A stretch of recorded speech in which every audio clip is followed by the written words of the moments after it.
Hello everyone, তোমরা কারা কারা আমার মতন কাজের সূত্রে বাইরে বেরো বলো তো?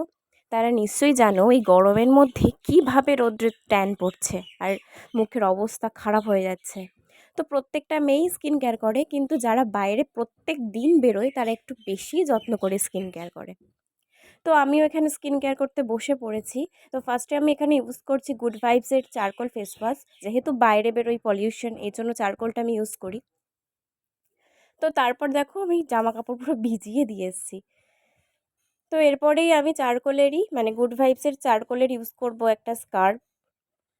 খুব ভালো স্কার্ফটা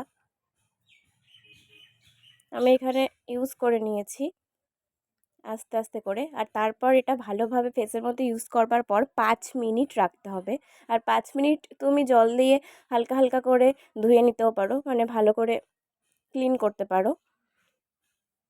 তো 5 মিনিট পর আমি এখানে ফেসটা ধুয়ে এসেছি।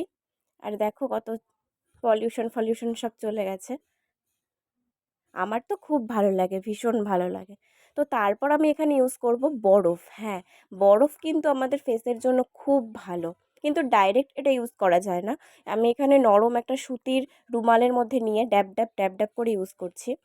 তো এই যে বরফ ইউজ করবার 2 মিনিট পর আমি এখানে ইউজ করব অ্যাকোয়ালজিকার সানস্ক্রিন। আগে আমি ল্যাকমি ইউজ করতাম, কিন্তু ল্যাকমির থেকেও এটা আমার ফেসে বেশি শ্যুট করেছে। তো সানস্ক্রিনটা ভালোভাবে অ্যাপ্লাই করে নিচ্ছি। আর হ্যাঁ, ওই ফেস স্ক্রাবটা কিন্তু তোমরা সপ্তাহে 2 দিন ইউজ করবে। আমি সপ্তাহে 2 দিন ইউজ করি। তো চলো, টাটা।